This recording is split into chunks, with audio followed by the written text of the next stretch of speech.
আকাশবাণী কলকাতা। স্থানীয় সংবাদ পড়ছি ধৃতি সেন শর্মা। আরজিকর কাণ্ডে সুপ্রিম কোর্ট কেন্দ্রীয় তদন্ত ব্যুরো সিবিআইকে বৃহস্পতিবারের মধ্যে তদন্তের স্ট্যাটাস রিপোর্ট জমা দেওয়ার নির্দেশ দিয়েছে। এই ঘটনা নিয়ে দেশ জুড়ে উত্তাল আবহের মধ্যে শীর্ষ আদালত স্বতঃপ্রণোদিত হয়ে মামলাটি গ্রহণ করে।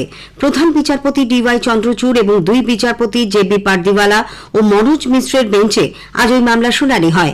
পাশাপাশি দেশ জুড়ে চিকিৎসক ও অন্য স্বাস্থ্যকর্মীদের নিরাপত্তার বিষয়টি নিয়েও উদ্বেগ প্রকাশ করে সুপ্রিম কোর্ট চিকিৎসকদের নিরাপত্তা সংক্রান্ত বিষয়টি দেখার জন্য একটি ন্যাশনাল টাস্ক ফোর্সও গঠন করেছে। প্রধান বিচারপতি ডিওয়াই চন্দ্রচূড় বলেছেন, চিকিৎসকেরা যাতে নিরাপদে কাজ করতে পারেন সেই দিকটি নিশ্চিত করা দরকার। এছাড়া কিভাবে মহিলাদের নিরাপত্তা সুনিশ্চিত করা যায় ওই টাস্ক ফোর্স সে ব্যাপারে সুপারিশ করবে। দেশ জুড়ে চিকিৎসকদের নিয়ে গঠিত ওই টাস্ক ফোর্সকে 3 সপ্তাহের মধ্যে অন্তর্বর্তী এবং 2 সপ্তাহের মধ্যে চূড়ান্ত রিপোর্টও দিতে বলা হয়েছে। হাসপাতালে তাণ্ডব ও ব্যাপক ভাঙচুরের ঘটনায় কলকাতা পুলিশের ভূমিকার তীব্র ক্ষোভ প্রকাশ করেছে শীর্ষ আদালতের বেঞ্চ। পুলিশ হাসপাতালে ভাঙচুরের অনুমতি দিয়েছিল কিনা প্রধান বিচারপতি সেই প্রশ্ন তুলেছেন। আরজিকরের মেডিকেল কলেজের প্রাক্তন অধ্যক্ষ সন্দীপ ঘোষের ভূমিকা নিয়েও প্রশ্ন তুলে প্রধান বিচারপতির পর্যবেক্ষণ, ঘটনাটি যে খুন তা স্পষ্ট, কিন্তু ওই ঘটনাকে প্রথমে আত্মহত্যা বলে চালাতে চেষ্টা করেছিলেন অধ্যক্ষ। এছাড়া মৃতার দেহ বেশ কয়েক ঘন্টা পর পরিবারকে দেখতে দেওয়া হয়েছে। তথ্য প্রমাণ লোপাটের চেষ্টা করা হয়েছে বলেও অভিযোগ উঠেছে। রাজ্যের তরফে অবশ্য এই অভিযোগ অস্বীকার করা হয়।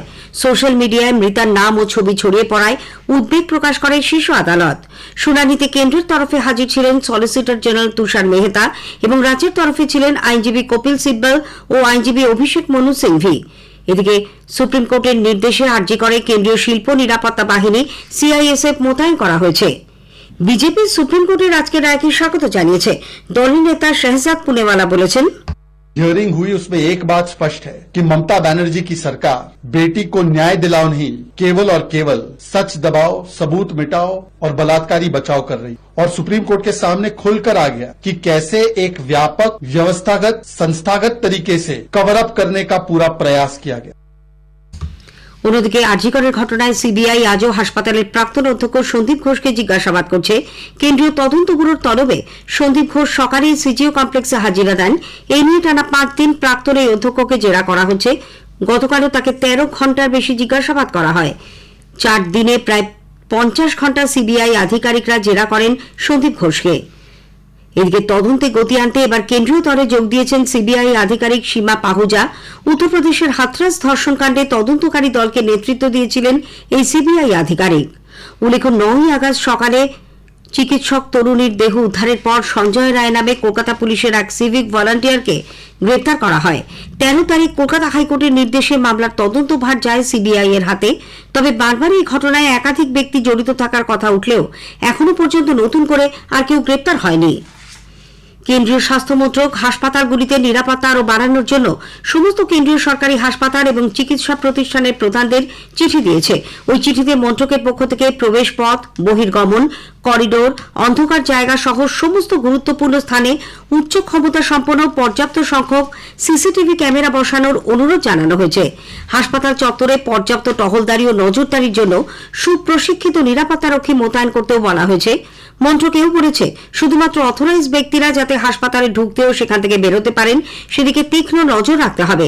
হাসপাতালে কর্তব্যরত সমস্ত কর্মীর আইডি কার্ড প্রদর্শনও বাধ্যতামূলক। হাসপাতালে সব ভিজিটারদের ওপর পর্যাপ্ত নজরদারির ব্যবস্থাও সুনিশ্চিত করতে বলা হয়েছে।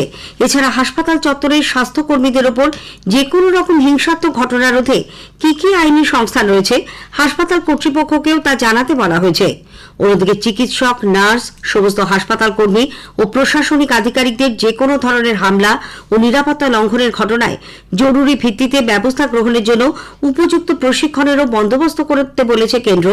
মহিলা চিকিৎসক ও স্বাস্থ্যকর্মীদের জন্য পর্যাপ্ত নিরাপত্তার বন্দোবস্ত রয়েছে এমন ডিউটি রুম, রাতে ডিউটির সময় তাদের একা না রেখে অন্তত 2 জন বা দলবদ্ধভাবে রাখা, কর্তব্যরত অবস্থায় হাসপাতাল চত্বরে উপযুক্ত এসকর্টের ব্যবস্থা করা এবং রাতের ডিউটিতে আসা ও যাওয়ার সময় নিরাপদ পরিবহনের বন্দোবস্ত রাখার কথাও বলা হয়েছে। আরজি করে চিকিৎসকের খুন ও ধর্ষণের ঘটনার প্রতিবাদে এবং সমসাময়িক সময়ে পূর্ব বর্ধমানে এক আদিবাসী তরুণী খুনে অভিযুক্তদের শাস্তি ও মহিলাদের নিরাপত্তার দাবিতে আদিবাসী সংগঠন ভারত জাকাত মাঝি পারগনা মহলের পক্ষ থেকে আজ পথ অবরোধ কর্মসূচি পালিত হয়। সংগঠনের সদস্যরা সকালে বাঁকুড়ার গঙ্গাজল ঘাটির অমর কাননের কাছে ৬০ নম্বর জাতীয় সড়ক অবরোধ করেন। পরে পুলিশ আন্দোলনকারীদের সঙ্গে কথা বলে ঘটনার কিনারার আশ্বাস দিলে অবরোধ তুলে নেওয়া হয়। সংগঠনের পক্ষ থেকে ঘাটাল পাঁশকুড়া সড়কও বেশ কিছুক্ষণ অবরোধ করা হয়। পূর্ব বর্ধমানের একাধিক জায়গাতেও বিক্ষোভ চলে। এদিকে আরজি করের ঘটনার প্রতিবাদে আজ বনগাঁ কুমুদিনী উচ্চ বালিকা বিদ্যালয়ের প্রাক্তন ও বর্তমান ছাত্রীরা সকাল থেকে এক মিছিলে সামিল হন। তাদের সঙ্গে ছিলেন বনগাঁ হাইস্কুল ও শক্তিগড় হাইস্কুলের পড়ুয়ারাও।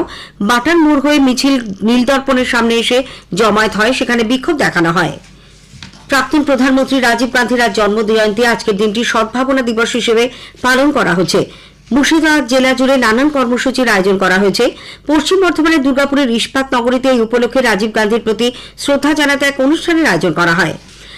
কিংবদন্তি ফুটবলার গোষ্ঠপালের জন্মবার্ষিকী উপলক্ষে রাজ্য সরকারের তরফে আজ নানা অনুষ্ঠানে তাকে স্মরণ করা হচ্ছে। এই উপলক্ষে সকালে কলকাতা ময়দানে তার মূর্তিতে মালা দিয়ে শ্রদ্ধা জানান ক্রীড়া ও যুব কল্যাণ দপ্তরের মন্ত্রী অরূপ বিশ্বাস, প্রতিমন্ত্রী মনোজ তিওয়ারি প্রমুখ। স্থানীয় সংবাদ শেষ হলো।